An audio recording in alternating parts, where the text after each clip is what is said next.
పేరు సిద్ధేశ్వర. మా గ్రామం వచ్చేసి అమరాపురము. పేషెంట్ పేరు తిప్పేస్వామి. అతనికి నేను ఓన్ బ్రదర్‌ని. ఇక్కడ మనకి ఇతనికి హెర్నియా అనే ఆపరేషన్ జరిగింది. ఆపరేషన్‌కి సంబంధించి అమలాపురంలో హనుమంతరాయుడు అనే డాక్టర్ గారు మమ్మల్ని ఇక్కడ రెఫర్ చేయడం జరిగింది.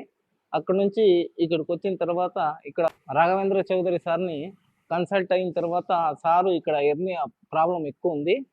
కాబట్టి తనకి ఆపరేషన్ కంపల్సరీ చేయాల్సిందే. లేకపోతే ప్రాణాపాయం ఉంటుందని చెప్పినారు. దాని తర్వాత వెంటనే అడ్మిషన్ చేసి అతనికి ఆపరేషన్ చేసి సక్సెస్ చేసినారు. అందుకు ఇక్కడ ఉండే డాక్టర్స్ గాని, సిస్టర్స్ గాని మనకి చాలా అనుకూలంగా మనకు అన్ని విధాలుగా మనకి సహకరించినారు. దానికి వాళ్ళకి సవీరా హాస్పిటల్ వారికి ధన్యవాదాలు.